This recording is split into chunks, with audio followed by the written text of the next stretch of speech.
Welcome to the Old Time Radio Superman Show. From Boise, Idaho, this is your host, Adam Graham. If you have a comment, email it to me, adam@adamsweb.us, and be sure and rate the show on iTunes. Also, if you love superhero stories, I encourage you to pick up Powerhouse's Heroic Adventures bundle. It collects my first 3 novels, Tales of the Dim Knight, Fly Another Day, and Powerhouse Hard Pressed, featuring the comedic adventures of my superhero Powerhouse, as he battles criminals, robotic lawyers, and even the odd alien or two. It is available as an audiobook or wherever fine ebooks are sold. Alright, well, we begin a new format of Superman as we take a listen to the half-hour episodes. There were actually 3 different half-hour series featuring Superman between 1949 and 1951. A total of 151 broadcasts were made.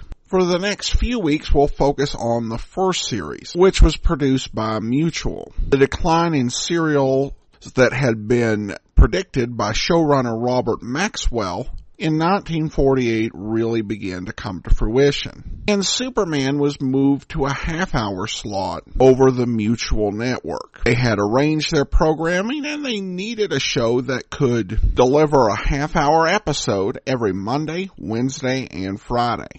And Superman was selected for the honors. They retained most of the cast from the serialized version, except Batman and Robin would not be returning given the constraints of storytelling. This series ran for 20 weeks, and we only have 3 episodes from this series, and they were all right in a row. Our first one is actually from Friday, March the 4th of 1949, and this one is The Mystery of the $10,000 Ghost. Faster than a speeding bullet. More powerful than a locomotive. Able to leap tall buildings at a single bound. Look, up in the sky. It's a bird. It's a plane. It's Superman.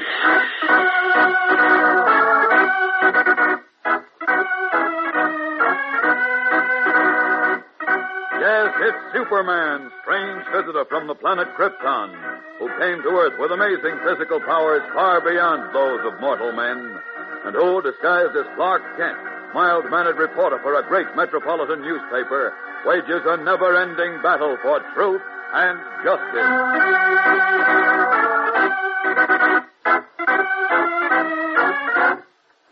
Today, transcribed in a place which supposedly has ceased to exist, Superman fights for the lives of 2 close friends in The Mystery of the $10,000 Ghost.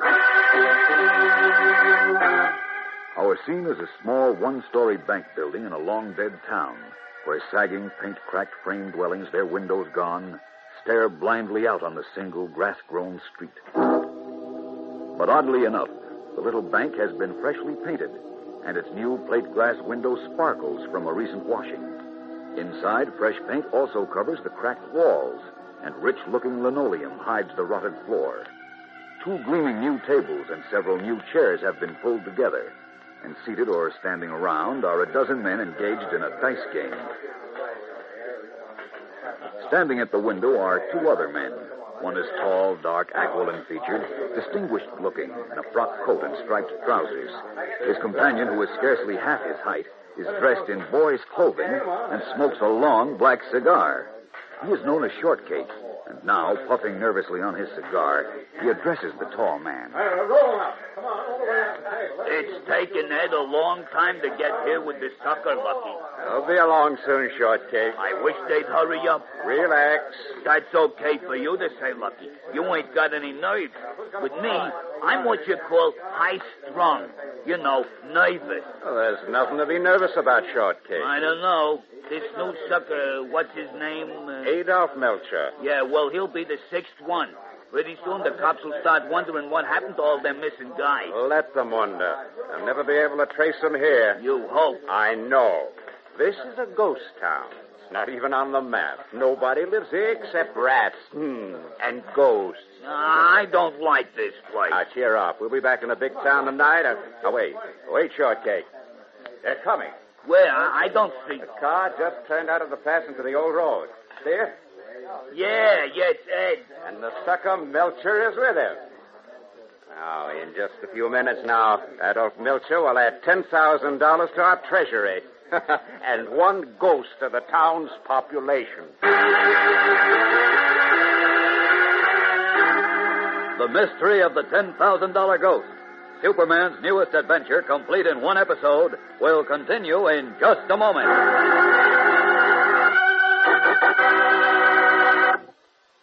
201 years ago today, gang, a famous American hero was born in Poland. He was born a nobleman, a count, to great wealth from the state. He could have lived out his life in luxury. Instead, this man, Count Casimir Pulaski, gave up everything, his home, his wealth, his power, to join his fellow countrymen in their fight for liberty against a tyrannical Russian Tsar. When the Polish people lost the gallant fight, Pulaski had to flee his homeland. It was then he heard about some people called Americans, who lived way across the ocean. He heard how they were fighting against another tyrant. So Count Pulaski crossed the Atlantic and offered his services to General George Washington. He led American troops in the fiercest battles, the most grueling ordeals. His orders were issued in a thick Polish accent. His accent was strange to American ears, but the things he fought for were familiar to American hearts. He was killed in 1779 while leading American soldiers in the Battle of Savannah. Since Pulaski's heroic sacrifice, millions of men and women with foreign-sounding names like his have come here to build this country up, to keep it strong and free.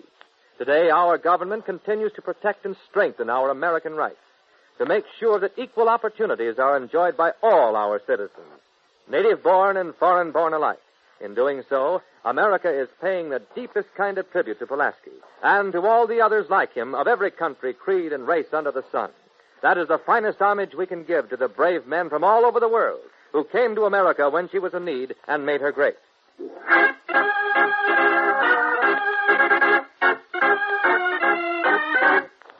And now, back to the adventures of Superman and the mystery of the $10,000 ghost. In his office at the Metropolis Daily Planet, one of the country's great newspapers, Editor Perry White is in conference with his star reporter, Clark Kent, who, unknown to all, is really Superman. Something's got to be done, Kent. This Adolf Melcher is the third person to disappear from Metropolis in the last 5 months. What about the police? They haven't been able to find hide or hair of Melcher or of the other two either. That's strange. People don't just disappear into thin air. Well, these three birds seem to have done just that, Kent. They dropped out of sight and they haven't been heard from since. All fairly substantial citizens, too. Well, what about their families? They ought to have some ideas. None of them had families. All bachelors. Oh? All of them were fairly recent immigrants from Europe, by the way. Oh, yes, and get this. Each of them drew $10,000 from the bank on the day he disappeared. Each of them? That's right. And they weren't planning trips back to the old country either. How do you know? Well, A, the police are sure they didn't leave the country. B, each of them was a shopkeeper. But none of them said anything to their employees about going away. That makes it look like foul play, Chief. Well, I'm glad you got the idea at last, Kent. Now, as mayor of Metropolis, I'm concerned about the welfare of these three citizens. Naturally. And as editor of the Daily Planet, I smell a big story. You're elected to get it. Me? You. You always fancied yourself a great detective. Here's your chance to show up Inspector Henderson. Thank you so much. You're welcome. Now, get going now. I've told Henderson to give you all the information he has. I'm on my way, Chief. And don't come back until I found Adolf Melcher and the other two. Right. I thought so. So long, you slave driver.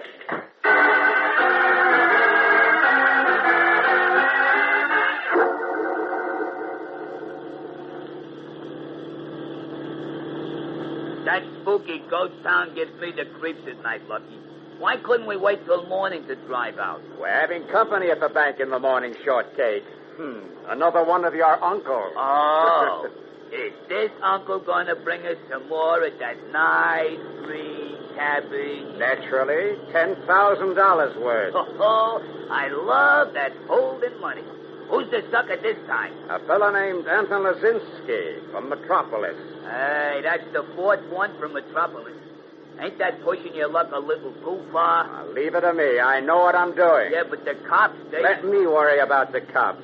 And with this sneak set up, I am not worrying. Now, step on it, Shortcake. We've got work to do before we cash in our next $10,000 ghost tomorrow.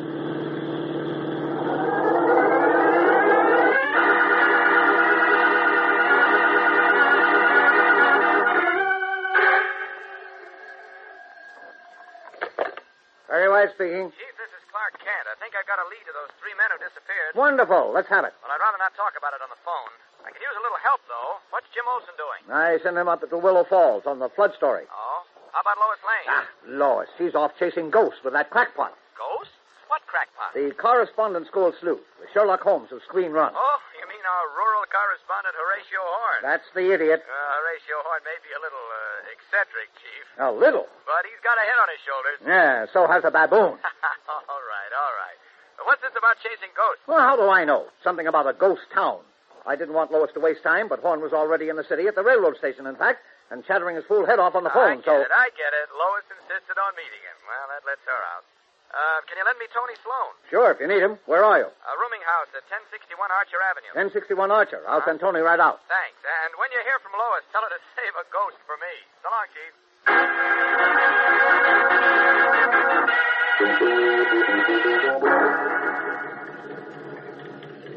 Here's the taxi, Miss Lane. Get in, please. All right, Horatio, but I wish you'd tell me Later. Not a moment to waste right now. 2836 West Street, driver. And do hurry, please.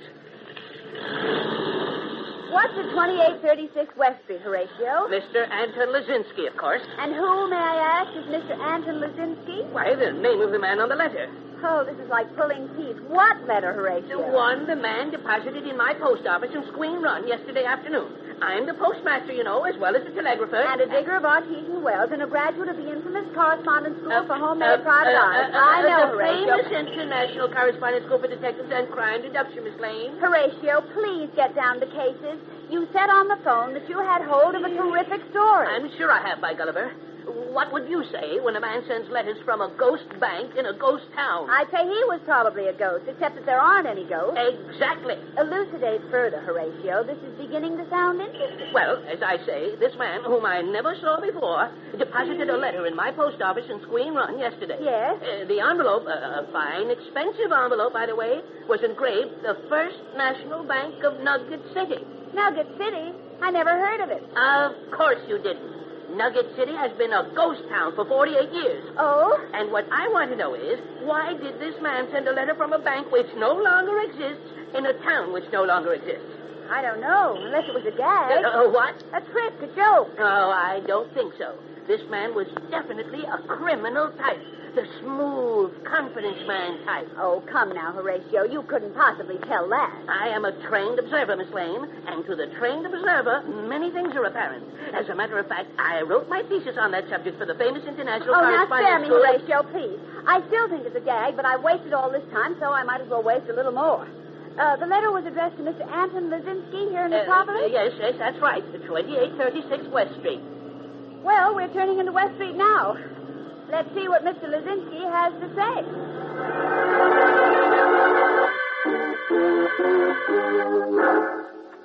You say there is no Nugget City, Mr. Horn? It's been deserted. A ghost town for 48 years, Mr. Lazinski. Well, I do not understand. I have a letter from the president of the bank. It's easy enough to have letterheads printed, Mr. Lazinski. Look, why don't you tell us all about it? We want to help you. Well, the man said it is better not to mention about it until everything is arranged, Miss Lane. But if you are right, if perhaps there is dishonesty... Let's hear the story before we decide. Yes, you can trust us, Mr. Lazinski. Your newspaper, the Daily Plummet, is a fine paper. I will tell you. Good. I come here from the old country 7 years ago. I come alone. My wife, my children, all were killed by the Nazis. Oh, what a shame. I open an optical shop. I do fairly well, but I am lonesome. Of course. Last week, a gentleman called me. He says he's from the government. Well. The young son of a distant cousin whom I have never seen has just arrived in America. A DP. He, too, is all alone. But he knows of me. He has considerable money from his father, which is, how you say, frozen by our government. Yes, frozen. That's right. The man tells me, if I am a responsible person, I can adopt this boy, my young blood relative. His money, $100,000, will be entrusted to me. $100,000? Yes, there will be money to educate him and to care for me in my old age. I say I am glad. And the man asks me, can I put up $10,000 as a bond, he says, to show my responsibility and good faith. Uh-oh. I say I can do this, and the man from the government says he will have me investigated. If all goes well, I will hear from the president of the Nugget City Bank where my young relative's money is. He says it is best not to discuss this with anyone during the investigation. Oh. So this morning I received a letter from the president of the bank. What did it say, Mr. Lisinski? That I have been investigated and found to be of good character. Tomorrow morning, a limousine will call for me to take me to the Nugget City Bank, where my young relative will be waiting. What? I am to bring $10,000 in cash or securities as a bond. And then the boy and his entire fortune will be turned over to me. So that's the racket. Now, wait, Horatio. What else, Mr. Lisinski? Well, I am to say nothing of this to anyone until everything is complete. Well, he means he doesn't want the police to find out. This is an out-and-out fraud, Miss Lane, just as I was sure it would be. It certainly looks that way, Horatio. Of course it is. Nugget City is a ghost town. These rascals, whoever they are, plan to get Mr. Lisinski out there, take his money, and then maybe kill him. Kill me? I think Horatio's right, Mr. Lisinski. I'm going to call Inspector Henderson. Don't touch that fellow, sister. You guys don't move. Who are you? Keep him covered, Dan. Don't worry, Ed. Wise guys, huh? You figured out everything, didn't you? Now, What look does this here, mean? what The is only this? thing you didn't figure out is that Lucky would be smart enough to keep a tail on this sucker Lisinski to make sure he didn't give us away. Who's lucky? You're gonna find out, sister. And that's about all you ever will find out. Okay, Dan, get 'em ready for their last trip. The mystery of the $10,000 ghost will continue in just a moment. So keep listening. Know what causes a whirlpool, boys and girls? An eddy or small current of water which moves in a different direction from the main current. When the two currents hit, the water starts churning around.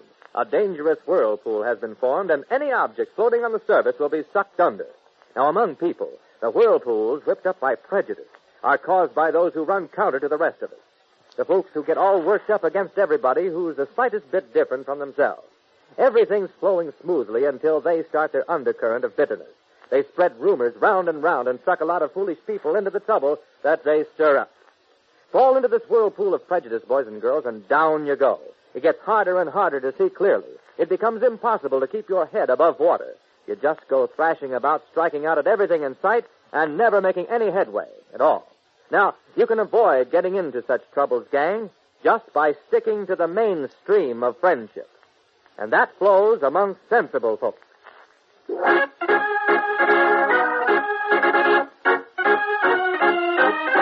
And now, back to the adventures of Superman and the mystery of the $10,000 ghost. Surprised in Anton Lisinski's house by two armed men, Lois Lane, Horatio Horn, and Mr. Lisinski were drugged, then taken by car from Metropolis to the small bank in the ghost town of Nugget City. Dawn is breaking as Lois and Horn come to in a tiny windowless room in the bank. Mr. Lisinski is still unconscious. By the pencil ray of a tiny flashlight which is fitted into one end of Horn's amazing knife, Lois and the little amateur detective are exploring their dark prison. Don't make any noise, Horatio. Those men are right outside that door in the bank. Villains. I'm certain they mean to do away with us, Miss Lane. Of course they do. We know all about their racket.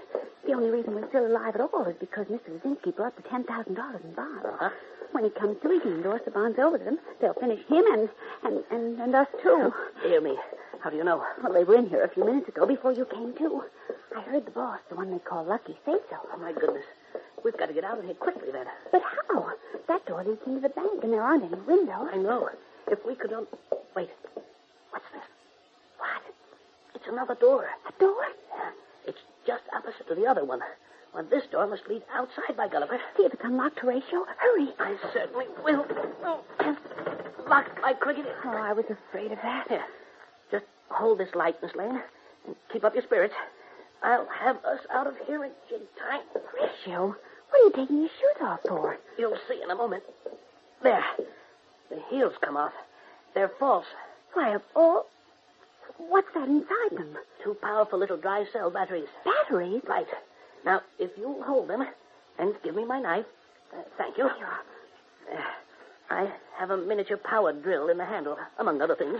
A what? A miniature power drill. Oh, don't tell me I forgot it. Oh, Horatio. Here it is. Now, I'll just hook it up to the batteries and then watch me cut the lock out of this old door. Oh, it won't work. I think it will. And hear that? It is working. Now, to cut around the lock. Oh, Horatio, you're wonderful. You're wonderful and crazy. How did you ever think of a thing like that? Oh, just a little trick I picked up at the famous International Correspondence Institute. The Detectives in Crime Deduction, I know. Just hold the light a little higher, please, Miss Lane. There, how's this? Fine. Look, I'm cutting through this rotten old door like butter. If only they don't hear us in the bank. Oh, I'm not making much noise. And I'm almost through. We'll show those rascals a thing or two, by Gulliver. What's that? The lock fell out.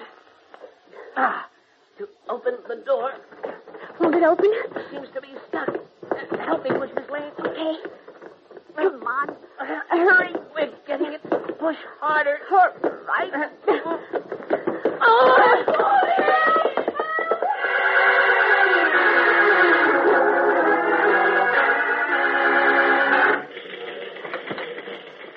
Listen, Chief. Oh, here you are, Kent. I tried to reach you all night. Now, where have you been? Hunting for those 3 citizens who disappeared so mysteriously, of course. Well, any luck? You said you had a lead. I did, a hot one. But it turned out, well, it hasn't turned out at all. Well, what do you mean? I finally found a man, the priest in Adolph Melcher's parish, who'd seen Melcher the night before he disappeared. Melcher vanished last week, you know. Yes, I know. Go on. The priest asked Melcher if he was coming to Mass the next morning, and Melcher said he couldn't. He had to go to Nugget City. Where? To a city or town or whatever it is that doesn't exist. A town that doesn't exist? Uh-huh. What are you talking about? Sounds crazy, doesn't it? But it's true. The place Melcher told his priest he was going to just doesn't exist. Well, The way I figure it, Melcher and the other 2 chaps who disappeared from Metropolis were all victims of a clever swindle of some sort.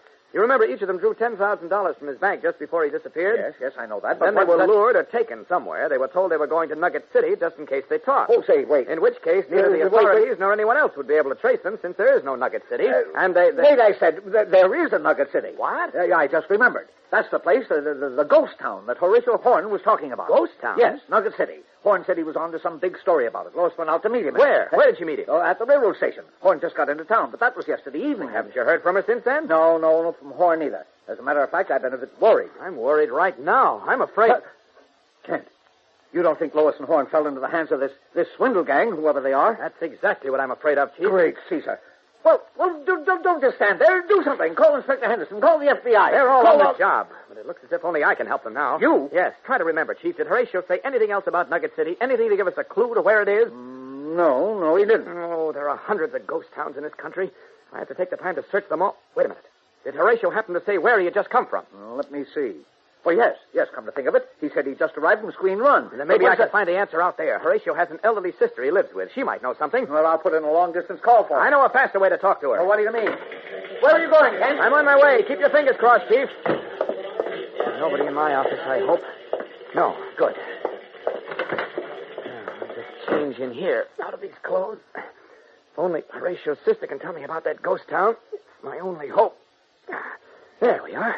All set as Superman. Up with this window. And out to Squeen Run. Up, and away! The climax of the $10,000 ghost will come to you in just a moment, so stand by.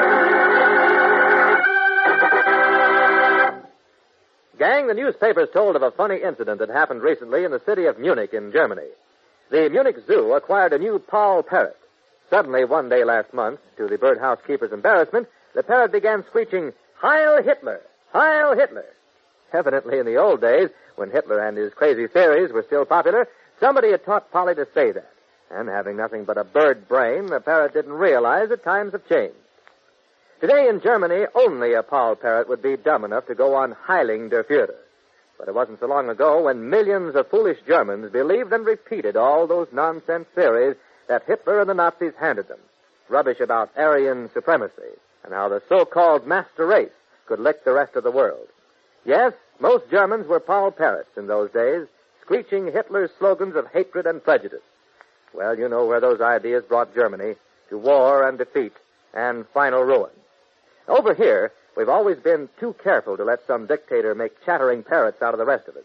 We've learned to think for ourselves and judge people on their individual merits. We know that the strength of our nation depends on that. Just to make sure we'd never forget that, Our ancestors put the Bill of Rights into our Constitution. This as a protection for America against dictators. If anybody tries to make parrots out of us, we point to our Bill of Rights, and then we give them a bird.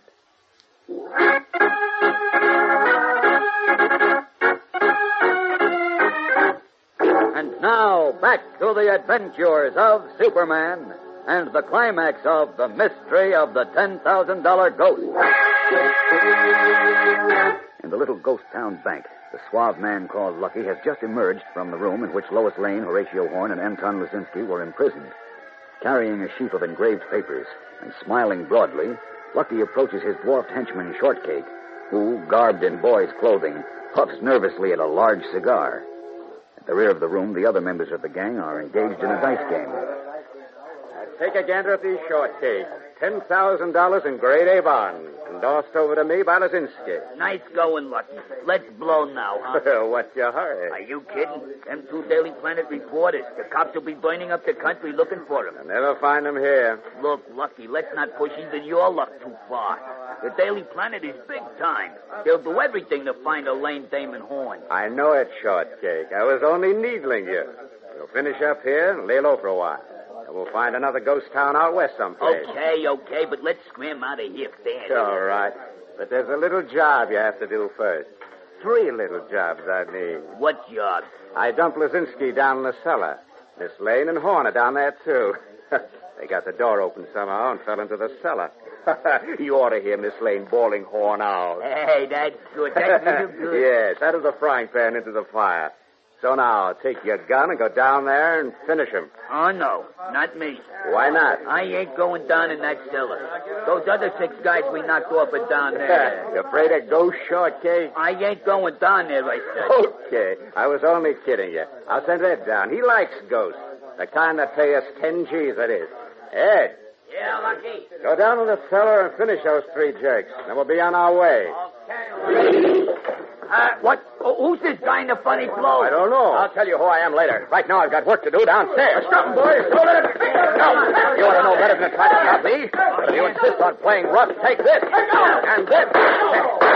Stop tickling me with that lead. Bullets can't hurt Superman. Smoke, Lucky. He's Superman. Stop shooting and let's get out of here. Oh, no, you don't. I'll just knock your heads together like this. That'll hold Lucky, Shortcake and company. Uh-oh. I've got to get down the cellar in a hurry. Down. Will you leave us alone? Put that gun down. Superman. I'll be in a moment, Miss Lane. Horn. You won't be good, eh? Okay, then. Pleasant dreams. There. Guess that does it. Now. Oh, Superman, you got here just in time. You certainly did. This ruffian was going to finish us like his gang did those 6 dead men across the cellar there. Oh, poor chaps. I gather they're the men who disappeared so mysteriously. That's right. Lucky picked his victims carefully. Bachelors recently from Europe who had some money but were lonesome for folks of their own blood. He told them that a young nephew or a young cousin that they'd never seen had just arrived in this country with a good deal of money. That little rascal, Shortcake, posed as a young nephew or cousin. Yes, and then these men could adopt the boy and control his fortune, too. I see. All they had to do was put up $10,000 to show that they were responsible people. And when he got them out here, he took their money and then murdered them, eh? And that's right. It's so awful. Yeah. Lucky charged those poor chaps $10,000 for the privilege of being liquidated. That's right. Well, let's go up and get Lucky and company and turn them over to the authorities. I'm quite sure the state will be happy to liquidate them for nothing.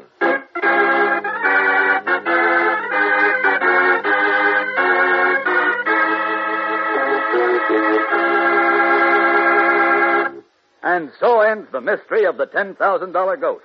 Another transcribed Superman adventure mystery in the new half-hour series. Superman is a copyrighted feature appearing in Superman DC comic magazines and brings you radio's most exciting stories of action, adventure, and mystery, each story complete. So be sure to listen when you hear the familiar cry. Faster than a speeding bullet. More powerful than a locomotive. Able to leap tall buildings at a single bound. Look, up in the sky. It's a bird. It's a plane. It's Superman.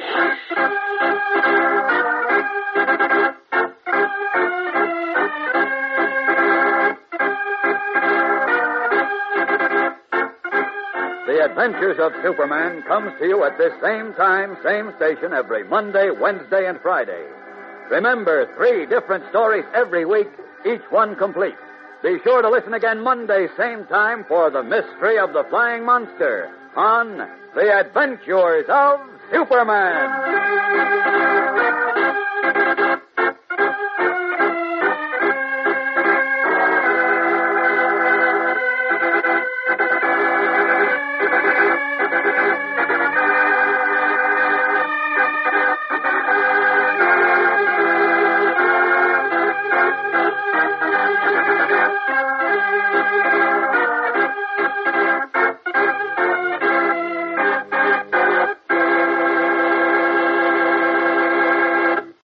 Welcome back. Well, not a bad episode. There were definitely some benefits to this half-hour format.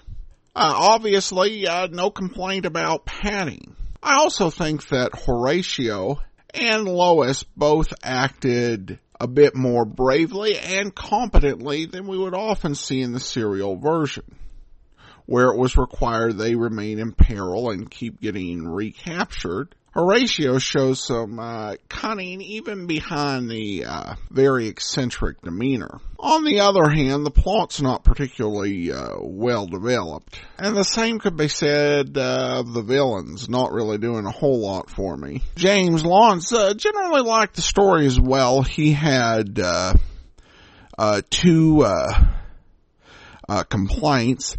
One was that the name was somewhat misleading because there wasn't an actual ghost involved. I kind of see it that the $10,000 ghost was not a single person, but rather the people who were being kidnapped were becoming $10,000 ghosts because they were missing. So perhaps it was a little bit of a stretch to justify that in story. He also felt they were trying to cram too many elements into the program, and maybe. I think that might be the writer's effect of adjusting to writing for the half-hour self-contained story versus the serial. But overall, I think it definitely was a fun listen. All right, well, join us back here next Monday as we continue on with Superman. And if you do have a comment, send it to me, adam@adamsweb.us. Be sure and rate the show on iTunes and pick up your copy of Powerhouse's Heroic Adventures bundle. But from Boise, Idaho, this is your host, Adam Graham, signing off.